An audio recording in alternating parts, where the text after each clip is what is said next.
You're tuned in to Cruising Radio 102. Hey, what soul ain't dead? It's just grown. From sunrise to midnight, we vibe right. Classics, convo, culture in the limelight. No static, just soul. No drama, just gold. Cruising's the frequency that never gets old. Cruising 102.1, hey. Real talk, real sound, real great. We don't just play the hits, we are the way. Turn it up, don't hesitate.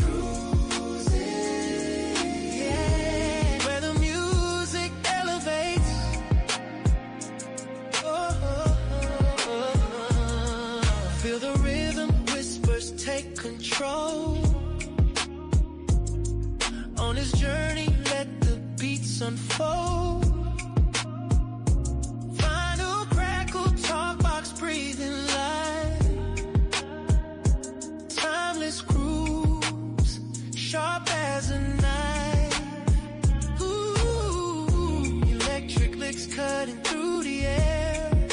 Soulful vibes everywhere. Can you feel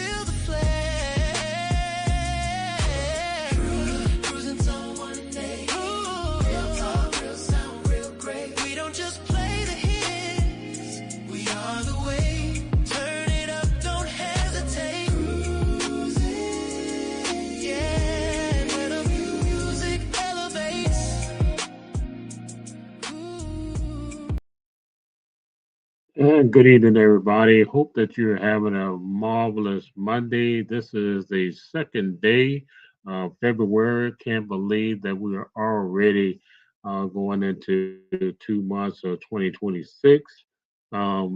This is called the Love Month.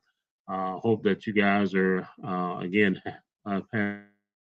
we have a wonderful, informative, insightful guest tonight. This is in terms of this particular format. He's been here before, and this is again about 2 years ago. I've had the pleasure of speaking and interviewing our chief of police, and we're going to bring him on just after our commercial break. So tell a friend to tell a friend that Cruise Inc. Radio 102.8 TV is on, and we want you to join us because we got some very insightful information. You know, the chief always gives great insight about what's been going on, what to expect. So we have some questions that we're going to be asking that he's going to be giving us some information on. So stand by right after this commercial. When it comes to protecting your family, your income, and your future, you deserve someone who actually cares about your goals. That's why women and business owners across the region choose Wealth Chick Insurance, led by trusted advisor Lisa Monroe. Lisa makes insurance simple, understandable, and empowering. Whether you're just getting started or leveling up your wealth journey, she'll help you secure the coverage that truly protects your life and builds your legacy. Life insurance, income protection, retirement planning. Lisa helps you put the right plans in place so you can move with confidence. So don't wait. Your future deserves attention today. Visit wealthchick.com or call Lisa Monroe directly at 804-489-7602 and schedule your personal coverage review. Wealth Chick Insurance with Lisa Monroe. Protect your life, build your legacy.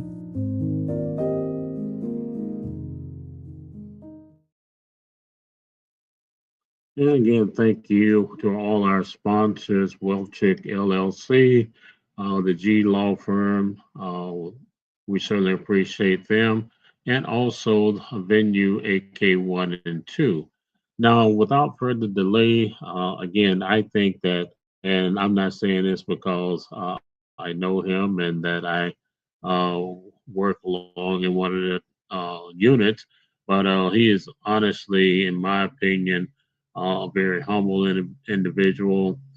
Even before he became chief, had an opportunity to meet him on many of the community walks, and he's been the same. He's been the same straightforward person that I met probably over 5 years ago. Welcome to the show once again, Chief. How you doing this evening, sir? I'm great, Cruz. How are you? I'm doing just fine. First of all, thank you again for being with us this evening. Know it's been a long day, long week, a lot of things that have been going on in the Richmond area. So we certainly appreciate your taking your time out to be with us this evening. It's been almost 2 years to the date that you were on this particular format that I first interviewed you. So time has certainly flown by. Well, that's for sure. I sat back and thought about it the other day. It's over 3 years I've been in this role, and it just seems like things keep going fast because every day is something else happening. So it's just we're always busy, and time flies when you're busy. Yeah, absolutely. I won't say having fun because it's not always a That's fun day. You and I know that for sure. Today was a monumental day for the city of Richmond, and your department played a significant role in the Walk for Peace. Tell us about what that means for you and the department to be a part of history, actually. Yeah, it was a beautiful day in our city. So not just the weather cooperated, but just I got to walk with the monks from the fire station to City Hall, and I saw thousands of Richmonders come out, and everybody was essentially just echoing that message of peace. Some people were very emotional. Some people were crying and in tears, and it was just really profound. And it shows something I think that's happening in our country right now, that people are hungry for that message. And some of the monks spoke and at City Hall, and it was a message of centering oneself, to thinking before reacting, to giving people the benefit of the doubt, and treating people with kindness as a default. And I think that message to me really resonated with the crowd, which had to be at City Hall. It had to be 3,000 to 4,000 people. I couldn't even see the end of it on Marshall Street, and there wasn't one problem. There wasn't one person acting up. There wasn't one person getting upset or frustrated with the crowd size. It was really a profound moment. Yeah, I can agree with you. I was at the city limits this morning when they came in from Chesterfield, and to see just to be there to witness that and to see the people's reactions and all of the people that are just again praying for peace, praying for their well-being. The exchange, Chief, I got to tell you, man, it was phenomenal to see that handoff between Chesterfield and the city of Richmond. Just phenomenal. Something like that. How long does it take generally in preparation, for such a magnitude of an event of that magnitude, rather? So we've been dealing with this for maybe 3 or 4 weeks, talking to other agencies who have learned some very valuable lessons since the monks left Fort Worth, Texas. So there's a lot of logistical support that they require from the government. A lot of and my biggest concern, outside of just dealing with the large crowds, was traffic concerns. So we want to find a way to get them from point A to point B as safely as possible. So we had officers walking with them along the route, and then we had a fleet of police cars in the front and in the back, so that in the event a drunk driver came through, or someone who just wasn't paying attention, that they would be safe. And we were able to do that today, and we'll continue to do that. And we'll have a handoff tomorrow with our partners in Henrico County Police. That's going to be awesome. And it just goes to show again the compassion and sensitivity of the people. You didn't hear a lot of people upset when the cars came through after the procession. Everybody just see it was a quietness that you hope and pray that you can see through any large event like that one. So again, kudos to you and the department and the entire city. And I saw when you all arrived down at the fire department and you all were there, that Yeah. was a large welcoming crowd as well. Yes, and like you mentioned, everyone coming. Sometimes you get large crowds, and it can be a challenge. It can be, you don't know the attitude of the crowd. This was a crowd of people. I think just by the very nature of what this event was, that was there to spread peace and love and compassion, and that's why there were certainly logistical challenges we had, but it was easy in the sense because if we asked someone to move back and give them some space, people move back. If we asked people to be patient because their car was blocked in for 10, 15 minutes as the caravan passed, people took that in the spirit in which it was given. So I think overall it was a pleasure to provide security to this event for us. That's awesome, man. One shout out to Richmond RVA guys did a phenomenal job, and this is what makes you, stick your chest out and say, yeah, RVA, two up, two down type of thing. That's right. All right, Chief. Well, got another fun question here for you. I promise it's not a. This is one that, again, as you indicated, you've been in this role 3 years now. Think back your proudest moments and accomplishments since becoming chief. Well, I mean, I think I understand how, I don't know if there's one. I understand how lucky I am to get to lead a team of real heroes. And every time I go to, whether it's an award ceremony, and you spoke and gave the invocation for the Valor Awards this year. And, you did a great job, not giving you a plug or anything, but you did a great job there. But you got to listen to some of those stories. And so I get to work around heroes every day. And so every time I get a chance to celebrate the good work that our officers do, it makes me proud to be their chief. And I know it's not like that for every agency, but our department, while we're certainly not perfect, we have some phenomenal, not only the police officers, we always talk about them, but the fact that we have about 20% of our staff don't carry a badge, they don't carry a gun, but they're helping us. So whether it's our real-time crime center analysts, whether it's our just normal crime analysts, whether it's the support staff, the payroll folks, the HR folks, all of those people, all those civilians who work with us every day help the machinery of the Richmond Police Department run. And I'm just so proud to get to lead an agency like this. And I don't know that I could pick any one event. And that's phenomenal that you mentioned because again, there is a lot of support staff that helps you all do bases, and many of them don't get a chance to be seen or heard, but they do their job in a diligent manner. And I've said that we have one of the best departments around, and I'll bet a dime on that anytime. That's right.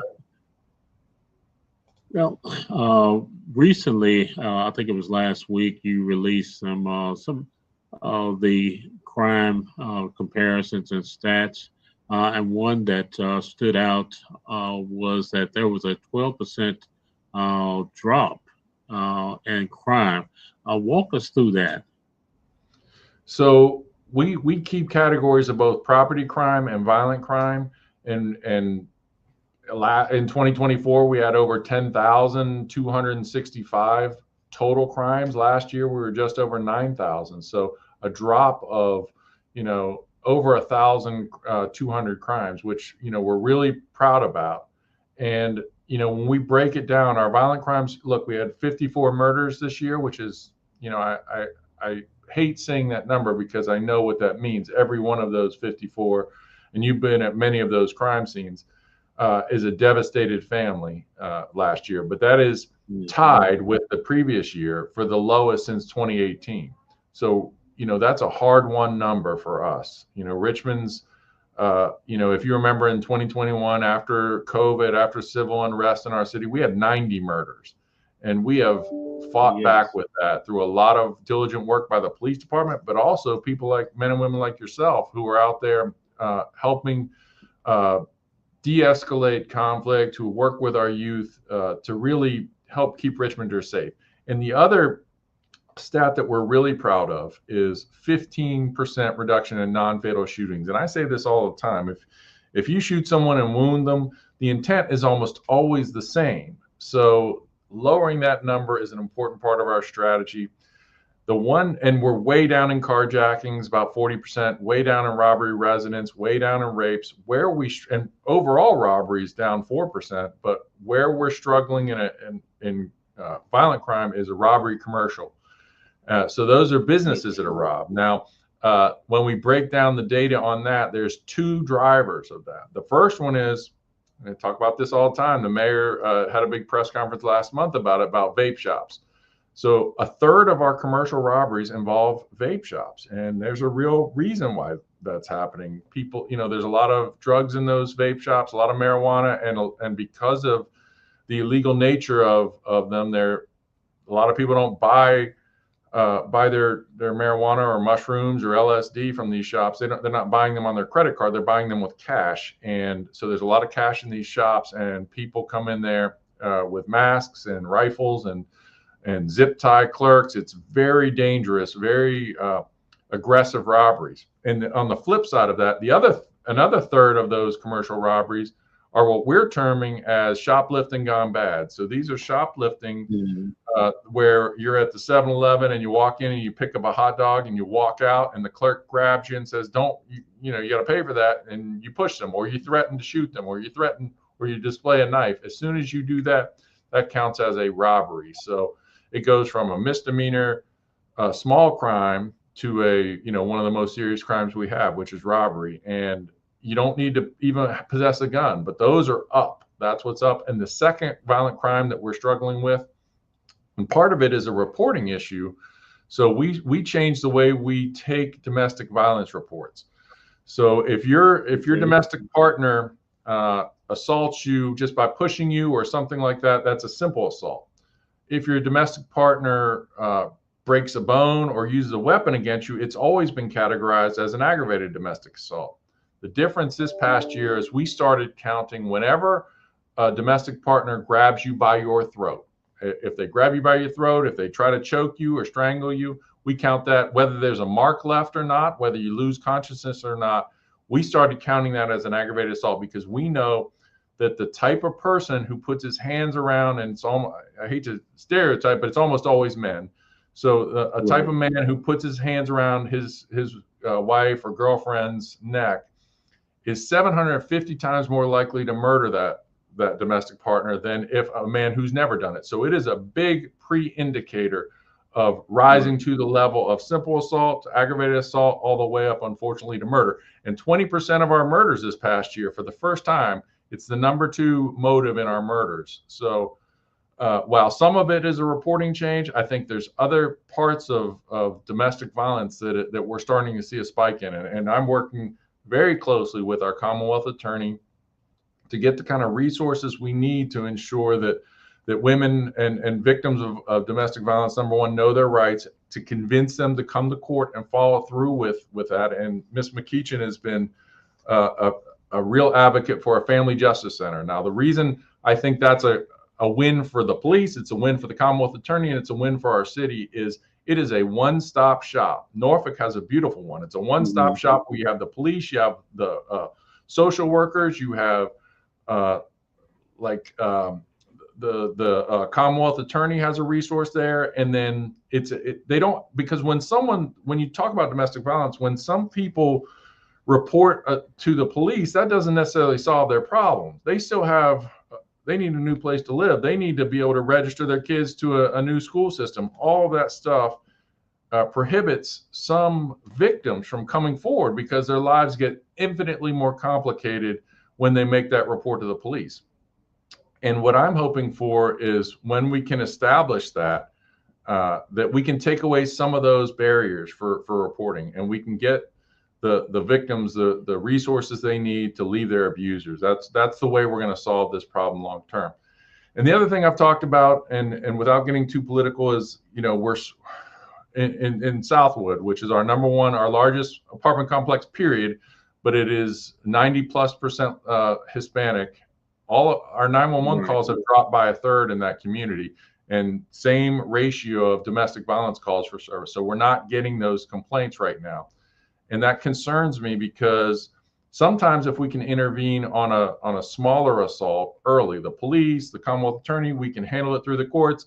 Maybe the abuser even goes to counseling and it can change his perception of things. If we can intervene early, we can stop those from escalating to more serious assaults and even murder. So whatever we have to do to encourage people in our community to understand that they can still call the Richmond Police Department, even if their immigration status isn't if they're not legally in this country. We don't ask those questions. We're here to provide security for everyone who resides in our city. And, you know, we can't do that if people first don't trust us enough to even call 911, let alone come to court. And that's something that we've had success in the past, and I hope we can continue to do that. But local police departments, as you know, rely upon trust. We can't do our job if our community won't trust us enough to tell us what happened to them. And that's what's concerning me about what specifically is happening in Southwood right now. And Chief, I'm going to go back. Both of those topics are what you know, our listeners and people that once they found out that you're going to be on wanted to really do a deep dive in. Going back to the vape shops, you know, people are asking, why do we have so many vape shops? Where are they coming from? You know, and they think that, you know, the police department is the, you know, I guess where it all ends and begins. Can you talk about, you know, some of the things that citizens need to do if they're overwhelmed by all these vape shops in their neighborhoods? Well, I hear it from some of the every one of our council districts. So we got 9 council districts. They all, you know, whether it's a council member directly or just folks who live there, call us about these vape shops. And we've had to do a survey. We now have tracked 97 vape shops in the city of Richmond alone. There might be more, but there's no great way to determine, because most of them, what we're finding, we've been doing inspections on them. We've inspected 55 of the 97 with our code enforcement team, of which Richmond Police is one piece of that. But we've inspected 55, and 32 of them were closed because they either didn't have a business license, they didn't have a certificate of occupancy, they had all kinds of challenges with the building that make the building physically unsafe. And we put those orange stickers up on the door. And, you know, the police department not only deals with the code enforcement side of it, but we've also conducted criminal investigations. We've seized over 100 pounds of marijuana, executed over 17 search warrants, $60,000 in cash, and 31 firearms out of these vape shops. We're finding firearms left and right because the clerks realize that they're a target of robbers. So and you know, they're going back and forth and arming themselves. So we've not only attacked it from the issue of dealing with the criminal side of it and the inspection side of it, but we also have a drug blight ordinance in the city. So if you're an ongoing blight to the community, we can shut you down. And we did that with one business. Now they get 30 days to fix the problem. And this isn't the business owner. This isn't the clerk. This is the owner of the actual building. So we serve him with an affidavit that the building code inspector gets from me. And we tell them in no uncertain terms, this is what we found in this structure that you own. And these guns, these drugs, this amount of money, we've made controlled drug buys at these places.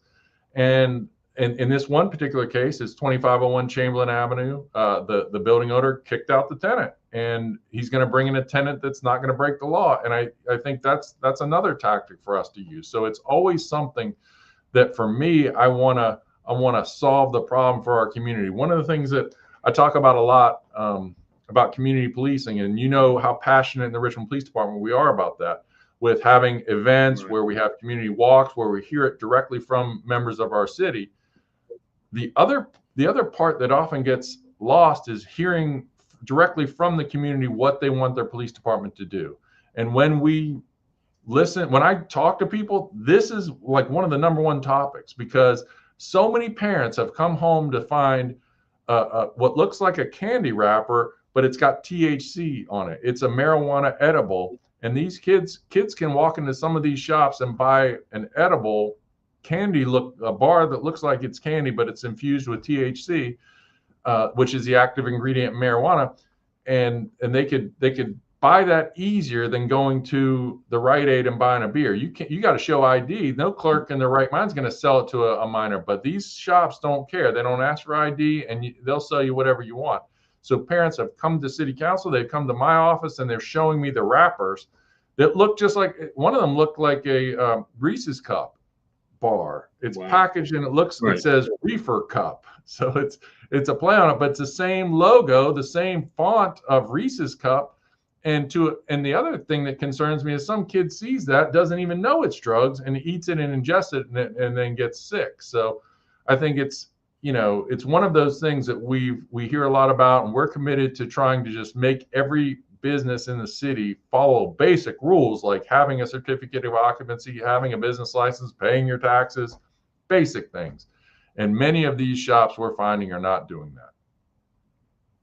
I saw the slide where again the building that you referenced. In the beginning, it was an eyesore, and then you showed the after photo. It's like night and day. So they covered it up. They're changing it. Yeah. We responded to a call, if I'm not mistaken, last year at that particular location. I don't know if that's the location now, but I do know, having responded to a call where, unfortunately, there was somebody that was, fatality that was involved in a shooting. So those things are not only dangerous for those that work inside the shop, those that are going in, but the community, because only about 30 feet was an apartment complex. So again, thank you all for what you are doing. And I had somebody the other day say, hey, chap, and pointed out a store where he knew that kids were going in there, again, making those purchases. If the residents come across something like that, Chief, is there somewhere they call, a number, or that you call non-emergency to report incident? So there's a lot of different ways to report tips like that. So if you believe that one of these shops are selling illegal drugs, you can always call 646-5100 is the non-emergency number. But we also recommend Crime Stoppers, 780-1000. And that way it can keep you anonymous, and we get those tips and we farm them out to our investigators. But we get a lot of our tips about this specific topic through through our city council folks. So they hear it loud and clear, and each one of them has probably sent me a complaint about a store saying, I'm getting concerns from our community that kids are buying these vapes with THC in them, or buying the edibles. And we conduct investigations, and it's so easy, Cruz. They would probably sell it to me if I walked in there, out of uniform. They'd probably sell it to me, and I'm on TV 3 times a week. So, I think it's one of those things that we just, and look, I mean, people are talking about the legalization of marijuana, and there's a lot of people who think that's a pro and con. I'm not getting into that debate. I'm just saying that while it is illegal to sell it, we're going to enforce the law, because the benefit of legalization, I think, eventually is we will see product stabilization. It will be like an ABC store. Nobody's robbing ABC stores. Nobody gets shot over bottles of gin. We still have people getting shot and killed over marijuana right now, because it's there's a black market trade for it. Right. I'm noticing also, Chief, and we're going to move forward here, a lot of what they call pop-up tables are, where people are having parties and events, and these pop-up tables are showing up. Explain to our audience a little bit what the pop-up tables are. Yeah, so someone will rent a business for a night, and they'll advertise it, and they'll just sell marijuana there like you're selling, soft serve ice cream. They don't care. And then it's not a legitimate business, though. It's not a real business. So it's just they rent it, the space for a time period. You have to have a special code to get in, and then you can buy whatever you like. And they have armed security there with rifles. And we busted some of those, and we have to be very careful letting people know we're the police. Like, we're coming in, we have a search warrant. And we've made a lot of arrests with that. And I think there's still some misunderstanding. People think marijuana is totally legal now. And while certain parts of it have been decriminalized, like you can possess under an ounce, and if you're caught smoking marijuana in public, you don't get arrested, you get a civil $25 fine. But it's still unlawful to possess. You can have 4 plants in your home, but I think people think you can just buy pounds of marijuana and there's no ramification for the police. And that's just not true. It's certainly not at this stage. Yeah, I mean, it's getting where people are extremely bold, and we talk about it in public, and again, because of the misunderstanding of city ordinance and city code. So I just again, we're not going to get it. That's a whole nother rabbit hole. But anyway, we'll see how our General Assembly handles that, because they're the ones that make the laws, and that's the other thing that people need to realize. You all don't make the laws. Your job is to simply keep us safe and to enforce the laws. Do you often encourage people, if they want to make a change, that's where they need to start, with the General Assembly? Yes, and city council, and whether you run for office yourself or just know who your elected officials are and tell them what you think, I think is a good way. Because you're right, there are people that come to me and want me to change certain laws. And while certainly there's certain things I can advocate for as a police officer, as a police chief, but I don't write the code. I can only make suggestions sometimes, and it's up to our elected officials to say what we want our Commonwealth to be and what we want our city to be. So city council can write ordinances and city code, and sometimes they do things that they are the voice of our community. So I encourage everyone to be as engaged as possible. And this is not to toot any horn here, but you and I had a conversation, and we were talking about some of the things that were going on in Shockoe Bottom.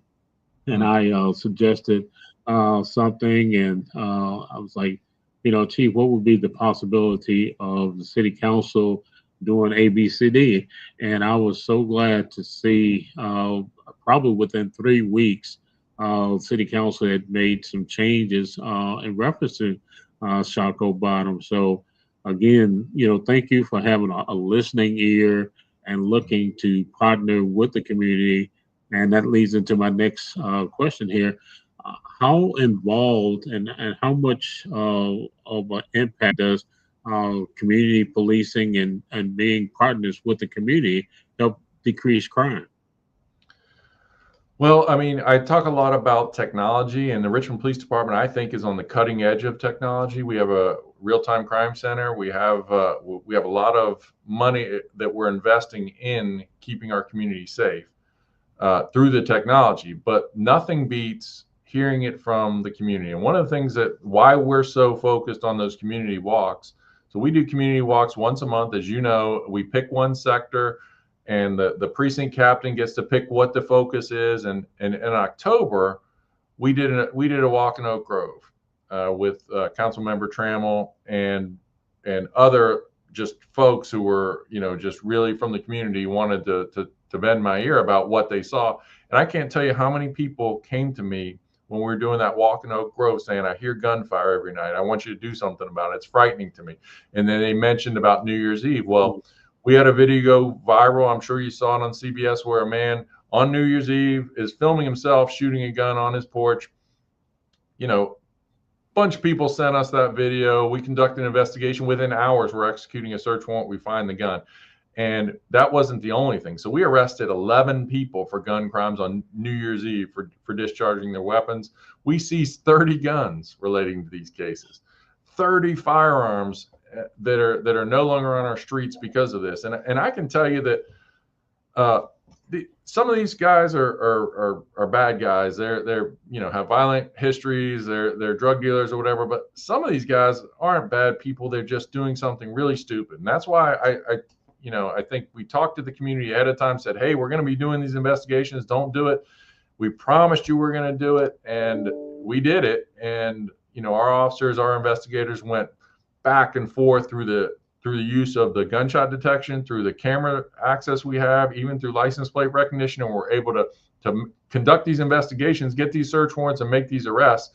And there are more pending. There's some we're just waiting on DNA and some of the lab analysis, but it's been, it's really important. And then I got that feedback from some of the same folks that I got to meet on that walk saying thank you, because the guy who filmed himself was, of course, on Oak Grove. And Oak Grove is a beautiful neighborhood in our city, but it's a lot of single family homes, a lot of seniors live there, a lot of fear. And I remember watching the news after CBS 6 did a story on it, and I saw, I think it was John Burkett interview a lady in her car, and she said, I was New Year's Eve, I was watching Ryan Seacrest.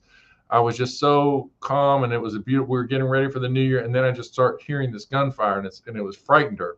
Because as you know, those bullets don't have names on them. They all come down, and there's plenty of people that have holes in their ceilings. There's been incidents where people have been killed accidentally, and it's just not a good way to celebrate New Year's Eve. And not every city does this. Richmond's a little bit unique. I talked to the former chief of the Metropolitan Police Department in D.C., and she told me, like, that's not a thing up there. And that's a city that's very like Richmond. It's close to us. It's an urban environment, but they don't seem to have the celebratory gunfire on the scale that we do. And I think that, for us, it's something that continuing to listen to the community and focus on those things that they want us to focus upon is a big part of our strategy, because as you know, we can't do our job if people don't trust us. I couldn't do my job if our community fought us at every turn. That was the problem in 2020 and even into 2021. The officers didn't feel supported, so they didn't feel like they could go out and look for crime.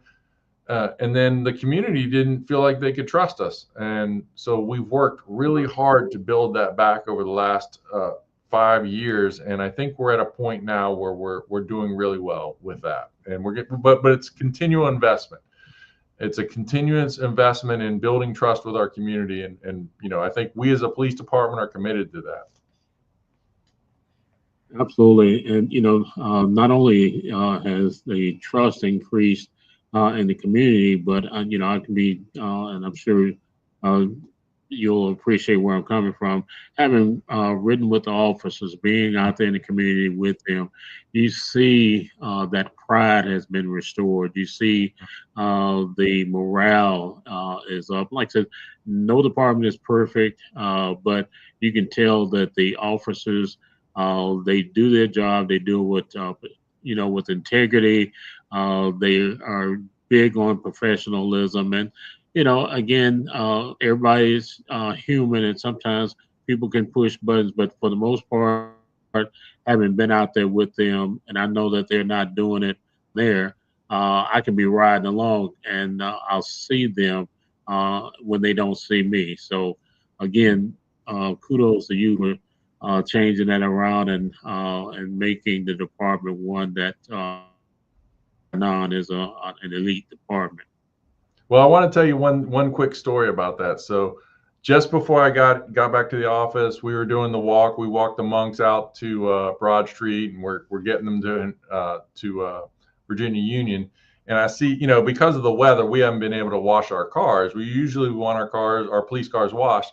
So on the back of one of our police cars, it was dirty, and someone had written something on it. So I walk over there, and I'm like, what did they write on here? And someone on the back windshield wrote, "God bless you, officer." And I called the officer. I was like, "Come look what someone wrote on the back of your car." And she was like mortified. She's like, "Oh, what is this going to say?" And I showed it to her, and I said, they wouldn't have said that in 2020. And so, I mean, it was really heartening to see that someone did that. Yeah. Last question, Chief, because I know you need to get home to your family and just kind of relax and decompress, because your day starts extremely early in the morning when we probably still sleep. What In your opinion, what has the impact of the cameras in school zones been since they've been implemented that program? Well, I mean, I think it's an approach that we're taking because we're adding the red light cameras. So obviously, we had less people killed in crashes. We had 22 last year in 2025. We were up from 17, but the previous 2 years was 28 and 27. So a little bit lower than the 5-year average. But what I can say about that is it's part of a problem. I don't think there's any one solution. So we need to educate the public, like letting people know that we need them to slow down, specifically in school zones. The last thing we want is a child being struck. But we also all need to pay attention. We've had a lot of pedestrians struck. We had 13 pedestrians killed last year in crashes, which is the highest ratio that we've seen in years. And part of that is pedestrian behavior. So, in like pedestrians that are walking on dark streets like Walmsley or Broad Rock or Hall Street, and they're wearing dark clothing and they're crossing the street and there's not a crosswalk there. And even the driver who hits them stops, they render aid, they call 911 themselves, they feel terrible about it, but none of us could have stopped that. And there was a big article about it this weekend in Richmond Times-Dispatch that discussed this very topic. Sometimes people who are, I hate to say it like this, who are killing people with their cars, but do not break a law because the pedestrian's behavior was put themselves at risk. Now, sometimes people are distracted on their phones or they're driving too quickly, and those are people that we can hold accountable. But those investigations take more time than one would think because we're being asked to look at a lot of different things, not just witness statements, not just videos, but I'm telling you, like the newer cars have a lot of data that talk about how quickly you brake, if you had your hands on the steering wheel at the time, and all that stuff can be downloaded and used in court. And then we look at people's cell phones to see if they were texting and driving. We can tell that. So we're encouraging people. And I think the problem with this topic is I'm guilty of it too. And everyone is. We've just got to discipline ourselves to putting that phone down while we're driving and focusing on the task at hand. So I've tried to force myself to be a better driver. I think that it's something we can all do. We have to attack the problem but there is no one fix. It's not going to be the cameras. That's a part of it, because when people get a ticket, they're like, okay, I'm going to watch myself. When people get a ticket for running these red lights, they're going to have to watch themselves in the future.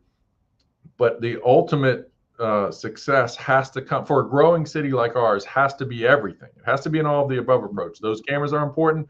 Police officers pulling people over are important. Getting pedestrians to look and not wear the noise canceling headphones and pay attention to their surrounding, that part's important. Getting drivers to put their cell phones down is important. And the infrastructure piece cannot be overstated either, particularly in Southside. So we have a lot of infrastructure for pedestrians north of the river, certainly in the fan, certainly in downtown. But when you start talking about these places where our city is growing in Southside. Man, every week I see another big apartment building there. And we don't have the crosswalks. We don't have the infrastructure to support them right now. So that's going to be the task for the city. And almost 60% of our fatal crashes are in Southside because you can get going faster. The high injury network has more road miles there. So the task is all of the above, including infrastructure, focused on South Richmond so that we can keep pedestrians safe and get drivers to slow down a bit. Absolutely. Now, Chief, and I just want to piggyback on something because this happened to me not too long ago. People darting across, the medium on Broad Rock here, and like I said, wearing dark clothes and misjudging headlights.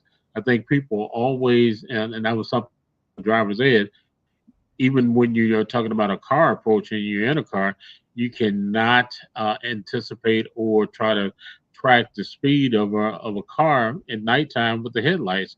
It will be on you before you know it.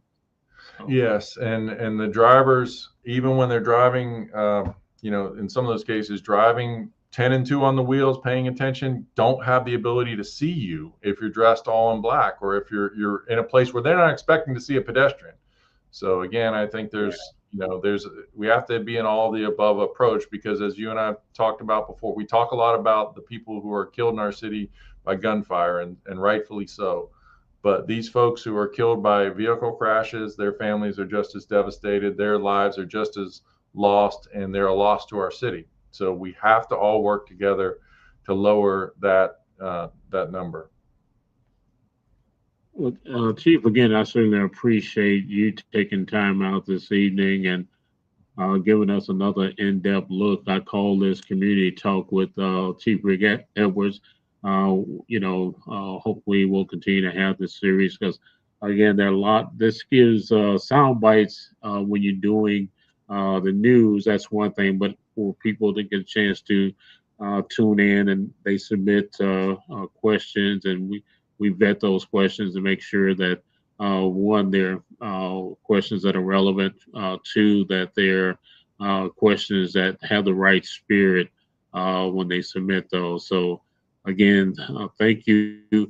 Any closing words for our audience? And want to let the audience know, if you just now tuning in, you missed a lot of information.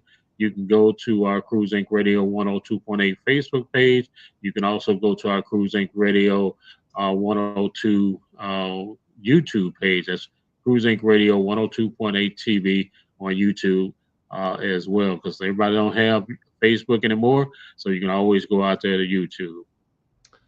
Well, I guess if I were to close, I would say there is a trend that we've noticed and that we're going to work on this year. So unfortunately, over Richmond Public Schools spring break, over the last 5 years, we've had 5 kids killed. These are juveniles, kids killed, 4 non-fatally shot, 2 accidentally shoot themselves. So 11 juveniles shot over the last 5 years during that 10-day break, from the Friday, the last day of school, until Sunday night, into getting the kids back in school. So we're going to be working very diligently from March 27th to April 5th we're going to have events for kids to go to. We're going to have the police department's going to be working with our law enforcement partners for enforcement to keep guns off of our streets. The mayor's office of gun violence prevention is just, with Next Up, is going to have event after event, a whole calendar. So if you have kids in that age and you want to keep them busy, please look at our website and get them signed up for something. And I just want parents to know the danger. So, the big trend we're seeing now is parents who are renting short-term rentals, like a Venmo or not Venmo, what's Verbo, and certainly some of the other short-term rentals, and having these parties for these kids, and then they advertise it on social media, and you could have 500 kids show up and they don't know each other, and we've seen gun violence with that. So my goal is, over those 10 days, to keep our kids safe. We're going to do everything as possible as a city. We invite other nonprofits and people of goodwill that want to work with us to advertise an event they can have, with the goal of something positive for our children to do during this time to keep them safe. So I would just ask everyone, if you're interested in that, go on our website, the Office of Gun Violence Prevention for the City of Richmond, and send an email to myself or anyone else. Yeah, Airbnb, Charles, I see you on there. Airbnb is what I was trying to say. That's the biggest one. So we're just asking people to be a part of that solution, and we're just hopeful that this year we can turn that tide and keep our kids safe. Absolutely, Chief. And again, I would encourage the city of Richmond, those individuals that care about this city. We can't just depend on the police department alone to do it. We have to do our part as well. So this partnership of you see something, say something. There are a number of different ways to report. I think that number was 780-1000 Crime Stoppers. Is that correct, Chief? Yes, sir. All right, please. And again, everybody's talking about the snitching and whatever, but it's, when it happens to you, you're going to want somebody to say something. So just think about being proactive rather than reactive. We got a city that continues to grow, as Chief just mentioned. Southside is just, it's booming. I moved here almost 10 years ago, and I continue to see the progress that we're making over here. And again, Thank you, Chief, for what you and the department are doing to keep us safe.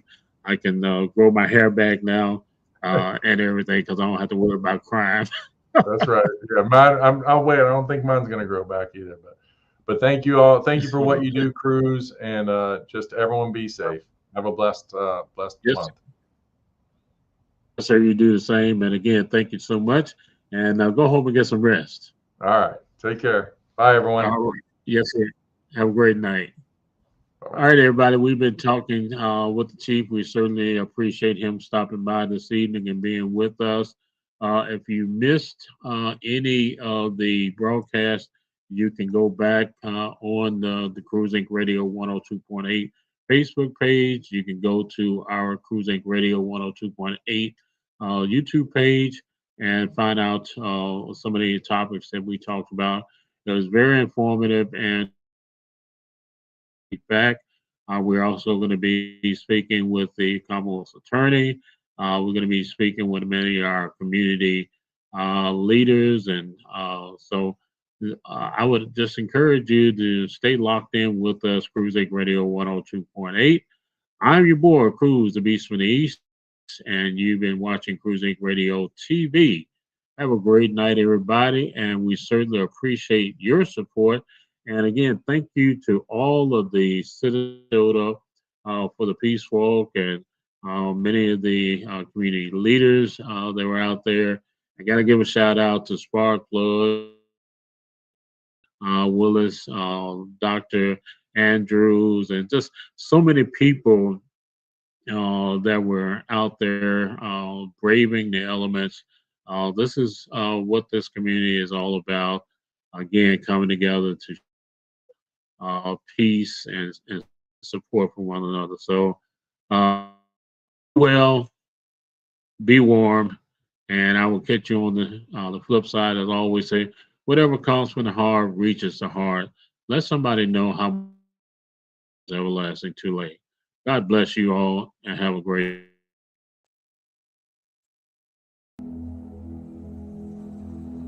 The first thing that you need to do is to make sure you get yourself to as safe place as you can. Find yourself a competent attorney who practices in personal injury and will understand some of the things that you're going through. And as I tell people, for 33 years I've been doing this. I've had my own accident. So I would like to be one of those individuals that they would interview so I can at least try to find out how I can best help them myself.